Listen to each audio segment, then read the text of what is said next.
Hello everyone. तो इस video में डिस्कस करेंगे difference between atom and molecules और लास्ट में इससे रिलेटेड एमसीक्यू भी डिस्कस करेंगे।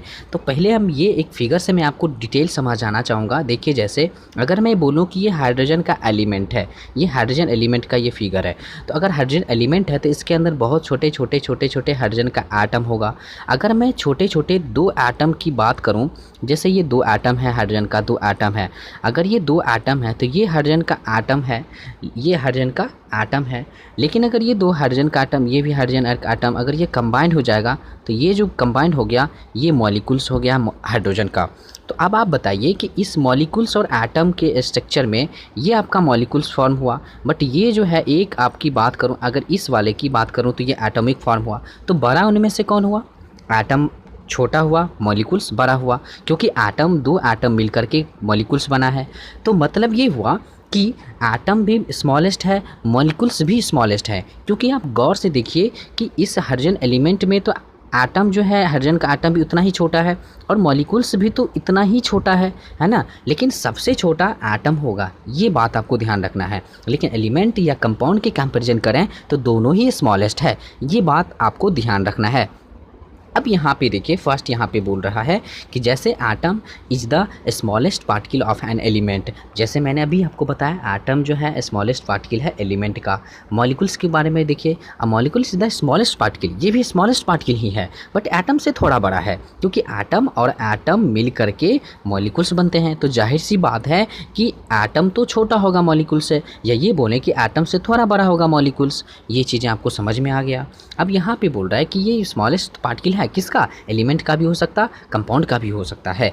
अब यहाँ पे अंतर, एक और यहाँ पे अंतर पता चल जाएगा ये सेकंड वाले से, कि एटम जो है एग्जिस्ट करता है फ्री स्टेट में नहीं, और सिर्फ एक्सेप्शन है नोबेल गैस को छोड़ करके। नोबेल गैस जैसे हीलियम हो गया, जो भी है आर्गन हो गया, है ना, जेनन हो गया, जितने भी नोबेल गैस है ये एक्चुअली में इसके एटम फ्री एग्जिस्ट करते हैं, ये एक्सेप्शन है। लेकिन एटम एक्चुअली में फ्री एग्जिस्ट नहीं करता है, बट मॉलिक्यूल्स फ्री एग्जिस्ट करता है। जैसे मैं बोलूँ कि हाइड्रोजन का एटम, अगर दो एटम कंबाइन होकर के हाइड्रोजन का गैस बनाता है, तो आपको पता है इन्वायरमेंट में हाइड्रोजन गैस तो एग्जिस्ट करता है, फ्रीली मूव करता है, तो एग्जिस्ट करता है मॉलिक्यूल्स फ्री। जैसे ऑक्सीजन का दो एटम कंबाइन होकर के ऑक्सीजन मॉलिक्यूल्स बनाता है, तो ये तो इन्वायरमेंट में फ्रीली मूव कर रहा है, एग्जिस्ट कर रहा है, तो मॉलिक्यूल्स फ्री मूव एग्जिस्ट करता है।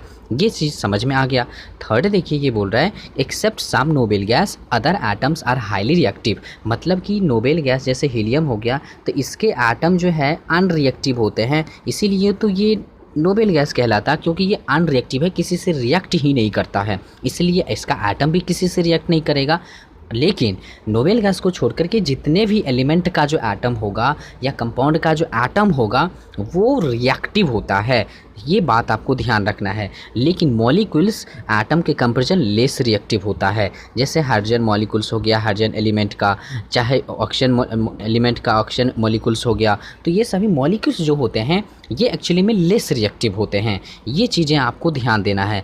और आगे यहाँ पे देखिए लास्ट वाला, atom does not have a chemical bond. मतलब ये हुआ कि अगर मैं बोलूँ कि एटम, यहाँ पे हाइड्रोजन का एटम है, तो ये अकेले हाइड्रोजन का एटम केमिकल बॉन्ड नहीं एग्जिस्ट करेगा, लेकिन जो है मॉलिक्यूल्स एग्जिस्ट करेगा। जैसे हाइड्रोजन का दो मॉलिक्यूल्स मिल करके हाइड्रोजन का दो एटम मिल करके हाइड्रोजन मॉलिक्यूल्स बनाएगा, तो ये तो केमिकल बॉन्ड के थ्रू मॉलिक्यूल्स बना है, इसीलिए बोलेंगे कि मॉलिक्यूल्स में केमिकल बॉन्ड एग्जिस्ट करता है। जैसे ऑक्सीजन का दो एटम कंबाइंड करके ऑक्सीजन मॉलिक्यूल्स बनाएगा, तो ये जो मॉलिक्यूल्स बना होगा जब, तो ये केमिकल बॉन्ड के थ्रू दो एटम, ऑक्सीजन एटम के बीच जो केमिकल बॉन्ड बना होगा तभी मॉलिक्यूल्स बना होगा, यानी मॉलिक्यूल्स में बॉन्ड एग्जिस्ट करेगा।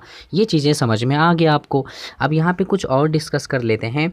यहाँ पे बोल रहा है कि atom is the smallest singular entity of an entity. मतलब कि किसी भी इंटिटी का स्मॉलेस्ट सिंगुलर इंटिटी होता है एटम, लेकिन मॉलिक्यूल जो है टू और मोर एटम्स का कम्बिनेशन होता है। सेकेंड देखिए, कंसिस्ट ऑफ सब एटॉमिक पार्टिकल्स, यानी एटम कंसिस्ट करता है सब atomic particles, proton, electron, neutrons. ये आपको पता है कि एटम के अंदर भी जो है न्यूक्लियस होता है और इसके चारों ओर इलेक्ट्रॉन चक्कर लगाता है, इस न्यूक्लियस पे प्रोटॉन और न्यूट्रॉन होते हैं। मतलब प्रोटॉन, न्यूट्रॉन और इलेक्ट्रॉन सब एटॉमिक पार्टिकल्स है किसका? एटम का, ये चीज़ें समझ में आया। लेकिन मॉलिक्यूल्स कंसिस्ट करता है more than 2 atoms which can be either of the same element of a different elements. जैसे अगर मैं बोलूँ कि अगर ऑक्सीजन मॉलिक्यूल्स है तो इसमें तो सिर्फ ऑक्सीजन एलिमेंट का ही यानी सेम ऑक्सीजन एलिमेंट का ही एटम प्रेजेंट है। लेकिन अगर मैं वाटर मॉलिक्यूल्स की बात करूँ तो इसमें हाइड्रोजन एलिमेंट का भी एटम है और ऑक्सीजन एलिमेंट का भी एटम प्रेजेंट है। तो मॉलिक्यूल्स में हो सकता है सेम एटम प्रेजेंट हो, मॉलिक्यूल्स में ये भी हो सकता है कि डिफरेंट एटम भी प्रेजेंट हो। तो ये चीज़ें हैं, ये आपको ध्यान रखना है। अब यहाँ पे एटम में बोल रहा है कि नॉट स्टेबल अलोन, यानी अकेले हाइड्रोजन जो है स्टेबल नहीं होगा। लेकिन अगर हाइड्रोजन का 2 एटम अगर मिल जाए तो जो मॉलिक्यूल्स बनेगा हाइड्रोजन का मॉलिक्यूल्स, ये एक्चुअली में स्टेबल इन नेचर होगा, ये बोल रहा है। क्योंकि आपको पता है कि ये फ्री एग्जिस्ट करता है यानी स्टेबल है। अब यहाँ पे देखिए can note be separated into सब atomic particles by chemical reaction, यानी एटम जो कंजिस्ट करता है उसमें इलेक्ट्रॉन, प्रोटॉन और न्यूट्रॉन, इस एटम को इस वाले पार्ट में ब्रेक नहीं कर सकते हैं, यानी सब एटॉमिक पार्टिकल्स में फर्दर इसको अब ब्रेक नहीं कर सकते हैं थ्रू केमिकल रिएक्शन। यानी कहने का मतलब हुआ सेपरेट नहीं कर सकते हैं, सॉरी फॉर दैट, ब्रेक तो कर ही सकते हैं, सेपरेट नहीं कर सकते हैं। तो यहाँ पे सेपरेट करने का ब्रेक करने का मतलब, तो ब्रेक तो कर ही लिए हैं इलेक्ट्रॉन में, प्रोटॉन में और न्यूट्रॉन में, लेकिन इसको इलेक्ट्रॉन को अलग, प्रोटॉन को अलग, न्यूट्रॉन को अलग हम अलग नहीं कर सकते हैं। ये चीज़ें ध्यान देना है। अब यहाँ पे can be separated into atoms chemical reaction, इस मॉलिक्यूल्स में जैसे हाइड्रोजन मॉलिक्यूल्स है तो इस हाइड्रोजन मॉलिक्यूल्स को हाइड्रोजन एटम अलग अलग एटम के हाइड्रोजन को सेपरेट कर सकते हैं, ये चीज़ें बोल रहा है ये। अब आगे यहाँ से एमसीक्यू डिस्कस कर लेते हैं। अब यहाँ पे देखिए first MCQ, explain the difference between an atom and molecules, यानी मॉलिक्यूल्स और एटम के बीच जो डिफरेंस है इसमें से कौन सही है। तो यहाँ पे देखिए फर्स्ट ऑप्शन बोल रहा है one molecule is made of one atom, मतलब ये कि वन मॉलिक्यूल, क्या वन मॉलिक्यूल जो है मेड करता है सिर्फ एक ही एटम से, ऐसा तो कभी नहीं है। मॉलिक्यूल्स होने के लिए मिनिमम 2 एटम तो होना ज़रूरी है ना। जैसे हाइड्रोजन का 2 एटम मिल करके क्या बनाता, हाइड्रोजन का 2 एटम मिलके हाइड्रोजन मॉलिक्यूल्स बनाता है। तो कहने का मतलब है कि एक मॉलिक्यूल्स बनने में तो कम से कम 2 एटम जरूरी है, ये बोल रहा है एक ही एटम जरूरी है, तो ये तो फर्स्ट गलत हो गया। सेकंड देखिए, one molecule is always made of different particles, मतलब ये कि क्या हमेशा जो है एक मतलब डिफरेंट पार्टिकल्स ही होते हैं। जैसे वाटर के मॉलिक्यूल्स में हम मानते हैं कि हाइड्रोजन एटम और oxygen atom different atom combined हुआ है क्या, लेकिन ऑक्सीजन भी तो मॉलिक्यूल्स ही है, क्या इसमें डिफरेंट एटम प्रेजेंट है? नहीं, इसमें तो सिर्फ ऑक्सीजन एटम ही प्रेजेंट है, तो सेकंड भी गलत है। थर्ड देख रहे हैं, one molecule is made of more than one atom, हाँ ये सही है। जैसे कि ऑक्सीजन, अगर एक मॉलिक्यूल्स ऑक्सीजन की बात करें तो इसमें 2 ऑक्सीजन का एटम है, मतलब एक एटम से अधिक एटम प्रेजेंट है, तो यानी ये सही है कि मोर देन वन एटम होना चाहिए मॉलिक्यूल्स में। अब देखिए यहाँ पे बोल रहा है, लास्ट वाला भी डिस्कस कर लेते हैं। अब one molecule is made of more than 2 atoms, तो मोर देन 2 एटम्स, क्या 2 एटम्स को कंबाइन करके मॉलिक्यूल्स नहीं बनता? हाँ बनता है, जैसे ऑक्सीजन के 2 एटम कंबाइन होकर ऑक्सीजन मॉलिक्यूल्स बनता है, तो ये तो बोल रहा है 2 से अधिक, लेकिन 2 भी तो एक्चुअली में 2 एटम भी तो कंबाइन होकर के मॉलिक्यूल्स तो बन रहा है, तो लास्ट वाला भी गलत है, इसका थर्ड सही है। नेक्स्ट क्वेश्चन पे चलते हैं, all matter is made of, क्या आपको पता है एटम्स से मिलके बना होता है? ये तो आसान क्वेश्चन था। What is the basic unit of a matter and is the smallest particle of element, यहाँ पे एलिमेंट का स्मॉलेस्ट पार्टिकल है इसीलिए एटम्स टिक करेंगे, अगर यहाँ पे कंपाउंड रहता तब आप टिक करते मॉलिक्यूल्स।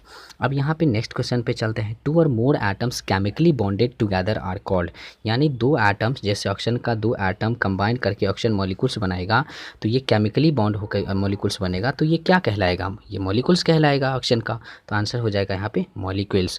लास्ट क्वेश्चन देखिए, the word atom comes from a Greek word that means, आपको पता है कि एटम का वर्ड का मतलब होता है इंडिविजुअल, जो कहाँ से आया था? एटोमोस से आया था, ये आपको पता है, जो कि डेमोक्रिटस साहब ने एटोमोस वर्ड जो कि ग्रीक वर्ड से लिया था एटम वर्ड। एटम वर्ड का मतलब होता है इंडिविजुअल। आई होप कि आपको ये बेहतर समझ में आ चुका होगा कि एटम और मॉलिक्यूल्स में डिफरेंस क्या है, इससे रिलेटेड क्वेश्चन कैसे पूछे जाएंगे। अगर आपको रियली में समझ में आया है तो प्लीज़ मेरा सपोर्ट करें सब्सक्रिप्शन बढ़ाने में, क्योंकि अभी आपका हेल्प बहुत ज़्यादा ज़रूरी है। Thank you so much video देखने के लिए।